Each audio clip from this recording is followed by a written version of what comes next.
탁월한 연기력을 선보이며 일명 아역 배우 트로이카로 불리는 배우들이 있다고 합니다. 네, 도깨비에 나온 김소연, 그리고 아저씨의 김세론, 구름이 그린 달빛의 김유정. 이 세 명이 정말 아주 어렸을 때부터 연기를 시작했는데 귀염 있는 그 외모로 처음에는 눈에 쏙 들어왔다가 지금은 아주 연기력이 정말 출중해져서 많은 사람들한테 배우로 딱 자리매김하게 됐습니다. 워낙 귀엽고 또 모든 선배님들이나 스태프들한테 귀여움을 받고 그냥 귀여움만 받는 게 아역 배우예요. 근데 서서히 크다 보면 자립해야 되거든요. 어느 누구도 그렇게 어렸을 때처럼 이쁘다 하지 않습니다. 거기에서 오는 괴리감이 굉장히 크고요.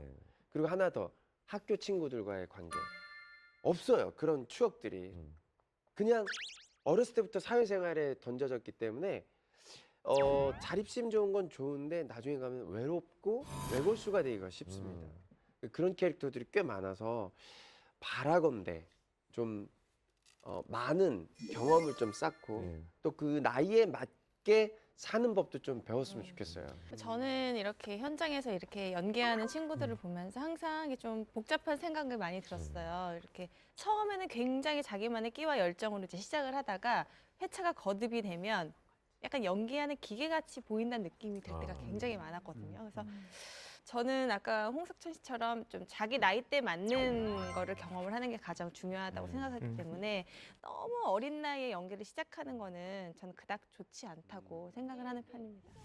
사실 말을 잘 못하고 안 해서 많이 탈락이 됐다고 합니다. 근데 정말 마지막으로 생각하고 본 오디션에서 당당히 합격을 해서 데뷔를 하게 됐다고 해요. 네, 그렇게 2004년에 영화 DMZ 비무장지대라는 작품에서 단역으로 출연을 했었는데 그 이후에는 드라마를 통해서 얼굴을 좀 알렸다고 해요. 일단 그 유명 여배우의 아역을 도맡아 했었는데 대표적으로 바람의 화원에서 문근영 씨, 동의에서 한효주 씨의 어린 시절 역할을 이 김유정 양이 맡았어요. 이때 바로 시청자들의 눈도장을 쾅 찍었죠. 해를 품은 달에서 김유정 씨가 한가인 씨 아역으로 나왔었거든요. 중반부까지 김유정 씨였는데 한가인 씨로 넘어갈 때 진짜 아쉬웠어요. 그러니까 처음이었던 것 같아요. 성인으로 넘어갈 때 아쉬웠던 적이. 한가인 씨도 물론 너무 좋았지만 늦었어요, 이미. 김지민 씨 여기는 말 한마디라도 잘못하면 바로 공격 들어옵니다. 핀 좀 주세요. 구름이 그린 달빛에서 남장 여자였죠. 홍나온 역을 맡아가지고 아역 배우가 아닌 성인 연기자로 성장했다는 평가를 받았었죠. 어느 날 갑자기 툭 하고 나온 그런 여주인공이 아니라 10년 동안 꾸준히 아역 배우를 통해서 연기 내공을 쌓았기 때문에 그만큼 연기를 잘할 수 있었던 것 같아요. 그렇죠. 김유정 양은 드라마뿐만 아니고 영화에서도 굉장히 두각을 냈습니다. 2008년에 추격자, 그다음에 2009년에 개봉됐던 해운대에서도 김유정 양이 출연했는데 한국 영화의 대표적인 흥행작인데 김유정 씨가 그래서 이 작품을 흥행하고 나서 김유정 씨는 출연하면 대박 배우다 이런 얘기도 나돌기도 했습니다. 그런데 한창 인기몰이를 하던 김유정 양이 최근 잇따라 구설수에 시달렸다고 합니다. 네, 첫 번째 구설수는 지난해 말에 있었던 일입니다. 한 인터넷 극보수 단체와의 어떤 마찰이라고 해야 될까요? 그런 논란이 있었는데 지난해 11월에 그때 막 탄핵을 하느니 마느니 굉장한 촛불 시위도 있었고 시국이 좀 어지러웠잖아요. 이때에 김유정 양이 개인의 SNS에 올린 글이 논란이 됐습니다. 어떤 상황에서도 무너지지 말아요. 만약에 무너져도 다시 일어날 수 있어요. 이런 글과 같이 함께 사진, 문어 사진을 올렸는데 그게 이제 일각에서는 촛불 집회를 지지하는 그런 메시지가 아니냐 이런 의혹을 좀 받아서 논란으로 일어났습니다. 아니 저거는 저를 지지하는 문어 지지 말아요 이거 아니에요. 전데 그림도 다 문어고 저거하고 촛불하고 무슨 연관이 있다고. 진짜 해명을 그렇게 했으면 좋겠다. 그러니까 홍석천을 그러니까요. 위한 걸 홍석천을 사실. 아무리 봐도 제 캐릭터인데요. 유정 양 정말 고마워요. 어쨌든 이 글을 본 보수단체 회원들이 자유 게시판에 또 글을 남기기 시작합니다. 김유정이 박근혜 대통령을 비난했다. 학생이 정치에 대해서 뭘 알길래 그런 얘기를 하는지 정말 화가 난다. 심지어 김유정이 출연하는 뭐 이런 광고나 뭐 이런 제품들을 불매 운동을 하자. 뭐 이런 얘기까지 좀 강하게 나왔다고 합니다. 이런 보수 단체 회원들의 어떤 그 반박에 대해서 어떻게 생각하십니까? 이게 사실 김유정 양이 아예 뭐 저렇게 올린 글 자체가 실제 그렇게 올렸다고 하더라도 그렇게 비난받을 일일까요? 얼마 전에 정치권에서 그런 뭐 논란이 있긴 있었지만 뭐 애들은 가라 이런 네. 표현이 나와서 그런데 학생이 공부나 하지 이런 표현 자체가 좀 잘못됐다고 그러니까요. 봅니다. 그럼요. 미성년자라도 어떤 국민의 한 사람으로서 자신의 의사 표현할 수 있는 권리가 있다고 봐요. 네. 근데 저거를 저렇게 몰고 가서 정말 그야말로 비난으로 매도하는 거는 조금 지나치다. 뭐 이건 꼭 김유정 양만 당하는 건 아니에요. 그렇죠. 그러니까 저 정도 나이 된 사람도 아직까지 어떤 분들에게는 어린 놈이 정치에서 뭘 한다고 떠들어 이렇게 하면서 이 사안에 대해서 그런- 비판도 네. 받고 이랬거든요. 근데 뭐 김유정 양은 그래도 전화번호가 노출되고 이런 건 아니잖아요, 아직까지. 저는 일부 단체에서는 전화번호 노출시켜가지고 아침에 모닝콜 옵니다. 일어나기 편하겠어요. 제가 하는 쌍욕 버전으로. 그러니까 제가 하는 시사 방송이 이제 녹화해서 11시쯤에 틀어가지고 새벽까지 하고 그렇죠. 그 다음날 아침에 보면은 그 내용들이 이제 유포돼가지고 전화번호 유출된 걸로 전화 오고 막 이렇게 하는 경우 되게 많아요. 근데 우리가 네. 어릴 때부터 이런 거를 문 닫고 귀를 막고 눈을 막았기 때문에 이런 결과가 초래한 거잖아요, 사실은. 좀 더 젊은 친구들이 더 똑똑해진다고 생각하거든요. 근데 그렇다면 김유정 양은 이번 일에 대해서 어떤 반응을 보였나요? 김유정 양 측은 별로 반응이 없었어요. 그런데 보수단체와 갈등에 있었는지 불과 뭐 한 달도 되지 않아서 스트레스성 쇼크로 병원에 입원하는 일이 발생을 합니다. 그러니까 이 보수단체와 갈등이 이제 초반에 이제 많이 공개가 됐던 불거졌던 이야기인데 사실은 그것보다는 좀 다른 면에서 스트레스를 받았던 것 같아요. 근데 지난해 그 12월 19일 날 영화를 이제 개봉하는 사랑하기 때문에라는 영화를 때문에 시사회가 있었거든요. 네. 근데 그 현장이 끝나고 나서 한 커뮤니티 사이트에 어떤 동영상 하나가 올라와요. 근데 거기가 그 영상 때문에 좀 많은 스트레스를 받았을 것이라고 저희는 추정을 하고 있습니다. 네, 안녕하십니까. 사랑하기 때문에 감독 조정입니다. 이렇게 많은 걸 와주셔서 너무 감사드리고요. 하태현 씨는 감독이 얘기하는 거에 리액션까지 곁들여가면서 이렇게 경청하는 그런 모습이고 또 소연지 씨 역시 감독이 말하면 박수까지 친다든지 관객의 반응을 유도하는 그런 장면이었는데 유독 김유정 양만 한쪽에 짝다리를 대고 이렇게 서 있으면서 딴청을 부리더라. 이제 이런 것 때문에 논란이 있습니다. 말씀하신 것처럼 짝다리도 이렇게 집으면서 약간 비스듬하게 서 있어서 전체적으로 좀 산만한 모습이 보였고요. 그냥 있어서 가만히 서 있는 것도 아니고 어허. 계속 손톱을 이렇게 저거예요? 본다든지 어. 다른 사람이 이야기하고 있는 와중에도 저런 모습을 보였기 때문에 좀 논란이 있었습니다. 많은 사람들의 시각은 여기서 그친 것이 아니다라고 보고 있어요. 왜냐하면 관객들을 만나는 그 자리가 이 한 관이 아니라 여러 관에서 진행이 되잖아요. 근데 네네. 다른 관에서 진행된 무대 인사 때도 자신의 인사가 끝난 뒤에는 뒤에 뭐 난간 쪽에 살짝 기대서 짝다리를 또 짚고 아하. 있었다고 저기 하면서 사진이 나오네요. 사진이 이렇게 돌았습니다. 그래서 좀 곤경에 처했죠. 어쨌든 저 동영상이 유포된 이후에는 김유정 씨 인성 자체에 문제가 있는 게 아닌가라며 논란이 좀 한동안 불거졌었죠.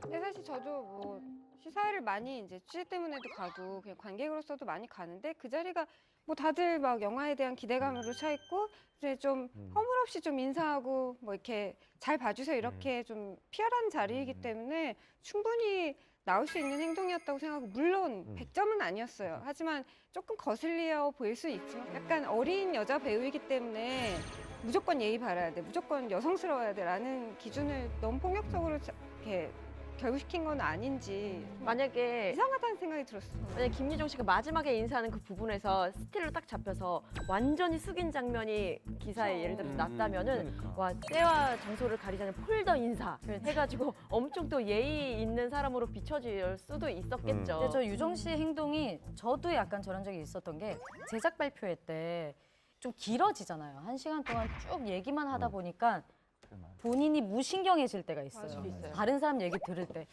저는 이제 방송을 할 때 다리를 꼬지 말아야지라는 생각을 늘 하거든요. 늘 하는데 이게 버릇이 아직 덜 됐을 때, 지금 버릇이 됐지만 덜 됐을 때 저도 모르게 꼬고 있더라고요. 순간, 보면 안 그러니까 제 스스로. 내려야지. 근데 순간 딱 인지가 된 거예요.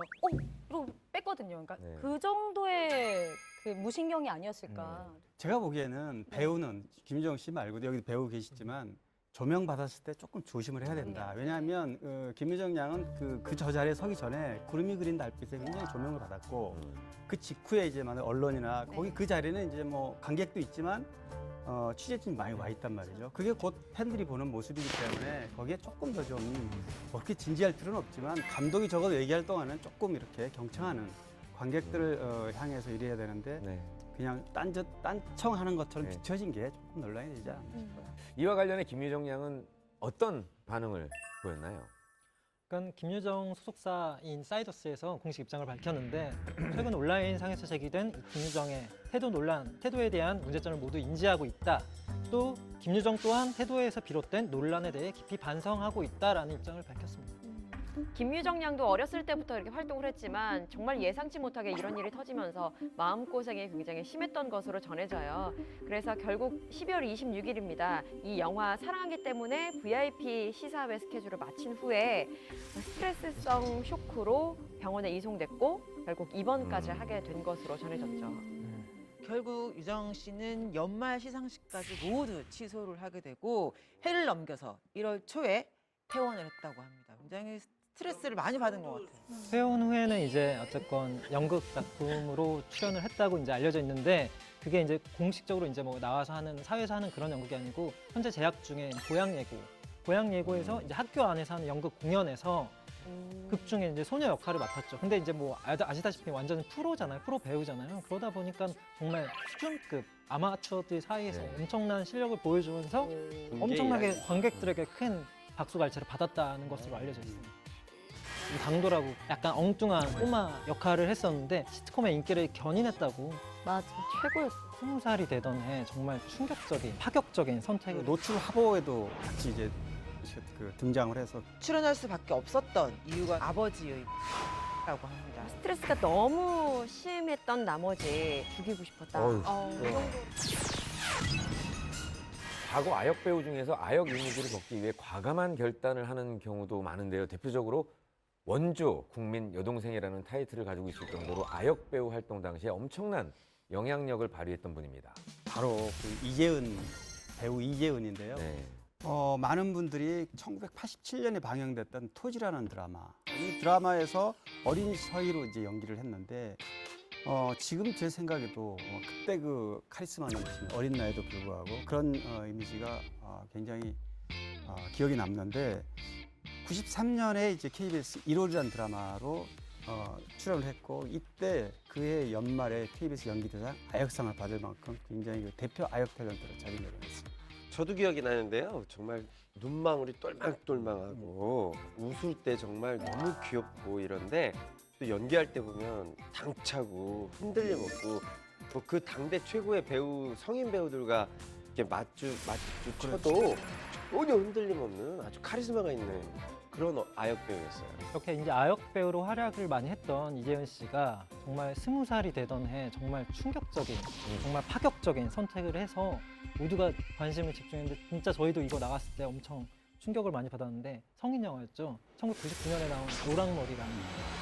맞아요. 이재은 씨가 그 아역 배우로서의 꼬리표를 떼기 위해서 선택한 영화가 노랑머리다라고 그때 당시에 밝혔었는데 사실 뭐 성인 영화라고 하지만 그간에 어렸을 때부터 꾸준히 연기 활동을 했었기 때문에 굉장한 연기 내공으로 이마저도 완벽하게 소화해냈죠. 그래서 그해 청룡영화상과 대종상에서 신인상을 수상을 했습니다. 연기력으로 굉장히 인정을 받았어요. 하지만 일각에서는 갑작스런 변화에 이재은 씨에게 또 비난을 했는데 뭐 연기 변신을 한다며 별짓을 다 한다라는 막말도 많이 쏟아졌다고 합니다. 그런데 사실은 이재은 씨가 이 노란 머리에 출연할 수밖에 없었던 이유가 있었다고 하는데요. 그게 뭐냐면은 아버지의 사업 실패라고 합니다. 당시 뭐 IMF 당시에 아버지가 사업에 실패하면서 집안이 굉장히 힘들었을 때였다고 해요. 집안에 도움을 주고자 출연했던 거였던 거죠. 근데 저는 어떤 면에서는 그런 부분도 있지만 배우가 성인으로 발돋움하는 과정에서 좀 약간 좀 파격적인 이미지를 보여줄 필요는 있었다고 봐요. 그러니까 겸사겸사 아마 두세 가지가 겹쳐서 과감하게 노출 연기를 했었던 모양인데 뿐만 아니라 이재은 씨는 노출 화보까지 찍어서 아버지의 빚을 갚았다고 합니다. 그렇죠. 이재은 씨가 한 방송에 나와서 또 이런 얘기를 했었어요. 음. 연기를 막 시작했을 때 아버지가 좀 몸이 아프셨다고 해요. 폐결핵을 앓아서 결국 직장을 그만둬서 본인이 또 이렇게 소녀 가장처럼 이렇게 계속 일을 했다고 합니다. 아버님이 이제 변변한 직업이 없던 터에 또 딸이 뭐 유명한 배우이고 그러니까 새로운 작품에 들어가면 주변에서 사업 제안이 많이 들어오는 거죠. 뭐 이것도 해보자, 저것도 해보자.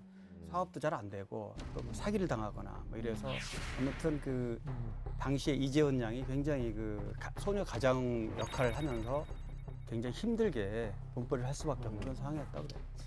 진짜 효녀네요. 아버지 빚을 갚기 위해서. 네, 이지은 씨가 과거에 한 방송에 출연해서 그 당시에 있었던 그 일에 대한 심경을 고백한 적이 있는데요. 앞서서 아버지의 그런 일들이 좀 반복되다 보니까 아버지에겐 정말 한번 자기의 심경을 제대로 토로한 적이 있었다고 해요. 내가 돈 버는 기계야. 나도 다른 애들처럼 아빠의 용돈을 받으면서 좀 살고 싶다라고 이야기를 했다고 해요. 이지은 씨는 아버지의 무능력함도 무능력함이지만 그보다도 늘 어머니에게 화풀이를 한다든지 자신을 좀 지나치게 구속하려는 그 모습에 굉장히 상처를 많이 받았다고 하는데 조금이라도 늦게 들어가는 날에는 어머니께 바로 전화가 왔대요. 전화가 와서 어머니가 거의 뭐 애원하다시피 빨리 들어오면 안 되냐고 재촉을 했는데 그 수화기 너머로는 뭐가 뭐 깨 부서지는 소리도 나고 무언가 던지는 소리도 나고 해서 굉장히 많은 상처를 받았다고 합니다. 그럼 이재은 씨는 그 노랑머리 찍은 이유가 사실 성인 연기자로서의 발돋움이 아니라 거의 집안 형편 때문에 그렇죠. 찍었다고 볼 수 있겠네요. 솔직히 뭐 말이 좋아 효녀다 이렇게 소녀 가장이다 이렇게 얘기하지만 저는 그냥 착취인 것 같거든요. 그러니까 이거를 벌어오면은 좀 이렇게 잘 풀리고 좀 아이의 미래를 위해서 투자할 수 있는 부모여야 했는데 그냥 벌어오는 족족 이렇게 했다면 그리고 이렇게까지 본인에게도 많이 상처였다면 저는 효녀라는 말로 좋아 좋아 이렇게 해줄 거는 아닌 것 같아요. 연예인들이 대부분 집에 가면 말을 잘 안 해요. 나 오늘 이런 일이 있어서 힘들었고 저런 일이 있어서 힘들었다는 얘기를 안 하다 보니까 우리의 아들, 딸들은 영원히 이런 돈들을 벌어다 줄 거라고 생각을 해요. 그러니까 이게 잘못돼도 아유 내년이면 또 이만큼 벌어줄 거니까 뭐 아유 하고 그냥 편하게 생각하실 수 있거든요. 근데 이제 그런 걸 계속 스트레스 받아가지고 그 무게가 쌓이다 보면 결국은 못 참는 어떤 그런 상황이 이게 오죠. 지인 주변 사람들도 문제인 게 그런 거 있잖아요. 아우 자식이 연예인이어서 요즘 잘 나가고 돈 잘 벌잖아요. 그래서 아 이거 좋은 거 있으니까 해보라고 자꾸 권하고 하는 사람들인데 그런 사람들이 꼭 문제예요. 지금 제 3자까지 지금. 어쨌건 이재은 씨가 네. 빚을 갚느라고 이제 지칠 대로 지쳤을 거 아니에요. 그래서 본인도 이 짐을 벗어 던지고 싶은 마음이 되게 간절했나 봐요. 그래서 이제 이재은 씨가 결국에는 중요한 어떤 선택을 하게 됐는데 그게 바로 결혼이었습니다. 이렇게 막상 결혼을 결심했지만 사실 이조차 쉽지 않았다고 하는데 이유는 부모님이 그 결혼을 반대했다고 합니다. 그래서 이재원 씨 결혼 소식을 부모님은 또 직접 들은 게 아니고 신문을 통해서 들었다고 합니다. 왜 반대를 하셨어요? 얘기를 안 했구나. 그런 경우가 연예인들 맞아. 중에는 원래 이제 연애하고 만나다가 어느 이제 기자가 네. 기사를 딱 쓰면 그때 부모가 아는 거야 처음으로. 정말 아이러니죠. 그리고 당시에 남편과의 나이 차이가 9살 차이였잖아요. 근데 그때 시대적 그 배경으로는 되게 큰 거. 굉장히 크게 대중들도 깜짝 놀랐었거든요. 몇 살 차이야라고 했었는데 지금으로서는 아무렇지도 않는 건데 그때 부모님이 보셨을 때도 좀 충격이 있었나 봐요. 나이 차 때문에. 그래서 신랑감을 좀 탐탁지 않게 생각하시면서 결혼 승낙에 굉장히 시간이 오래 걸렸는데 이재은 씨의 그 남편 되신 분이 부모님 앞에서 이재은 씨의 부모님 앞에서 5시간 동안 무릎을 꿇고 그렇게 좀 요청을 했다고 해요. 그래서 결국 결혼 승낙이 떨어졌다고 합니다. 이제 그렇게 힘들게 결혼 승낙을 받았는데 결혼한 지 한 1년쯤 됐을 때 아버지가 뇌출혈로 쓰러졌는데 이후에 또 담도암 사기로 판정이 돼서 1년 남짓한 시간을 못 넘기고 또 세상을 떠나셨는데 그래서 그런지 이재원 씨는 그 아버지에 대한 그런 기억 때문에 아버지 장례식장에 가서도 눈물도 나지 않았다고 이렇게 고백을 한 적이 있어요.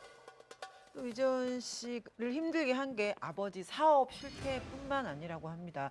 어머니께서 또 아버지 사업 자금을 대느라고 계를 하셨는데 이 계를 붓는 과정에서 빚이 너무나 생겨서 또 빚도 갚게 되고 이자도 갚게 되고 뭐 이런 것들이 참 힘든 생활이었던 거예요. 그러니까 이재원 씨가 당시 회상하면서 하는 말들이 내 반평생이 엄마 개 때문에 망가졌다라는 얘기를 했다고 합니다.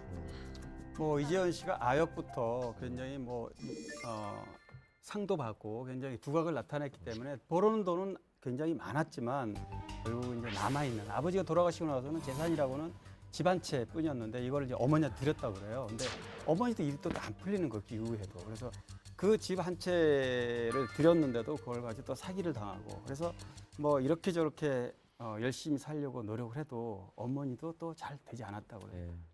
지인에게 사기를 당하고 이제 자신에게 찾아온 어머니를 보고 아주 힘든 결심을 이재현 씨가 하게 됐는데요. 바로 어머니와의 인연을 끊겠다라고 선언을 한 것입니다. 이재현 씨는 어머니에게 이렇게 이야기를 했다고 해요. 엄마도 홀로서기를 해야 해. 엄마가 남의 집에 가사 도우미를 하더라도 나는 엄마 창피하지 않아. 엄마도 엄마 스스로 돈을 벌어봤으면 좋겠어. 그러니까 엄마 내 인생에서 이제 제발 걸림돌이 되지 말아줘 라고 굉장히 모진 말을 내뱉었다고 하는데요. 그 이후로 7년간 어머니와의 교류가 없었다고 합니다. 어쨌건 그 어머니와 인연을 끊으면 이제 좀 괜찮아지고 행복해지고 이런 거를 생각했는데 막상 이게 현실이 되니까 그렇지만은 않았던 것 같아요. 그럼요. 씨가 이후에 뭔가 우울증도 겪고 그 작품도 슬럼프, 연기 활동도 슬럼프에 빠지면서 좀 그렇게 원했던 행복은 못 찾았던 것 같거든요. 그러다가 어느 날에 이재원 씨가 새벽 4시에 엄마한테 전화를 걸어서 엄마 나 너무 힘들다. 왜 이렇게 힘든지 모르겠는데 나 다 잊어버리고 처음부터 다시 시작하면 안 될까 뭐 이런 너무 늦지는 않았을까 이런 걱정 어린 얘기들을 엄마한테 다 털어놓고 고백을 했다고 그래요.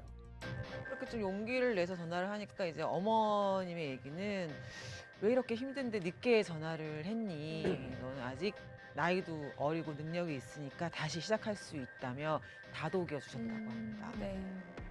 그렇게 어머니와 통화는 했지만 계속해서 보지는 않고 있는 상황에서 2016년이었죠. 연극 친정엄마 그 작품에 이재현 씨가 이제 캐스팅이 돼서 공연을 하게 됐는데 그때 그 작품이 또 작품이니만큼 어머니 생각에 정말 간절했다고 해요. 그래서 본인의 공연에 어머니를 초대했다고 합니다. 그래서 7년 만에 공연장에서 어머니를 만났는데 뵙고 정말 가슴이 무너지는 줄 알았대요.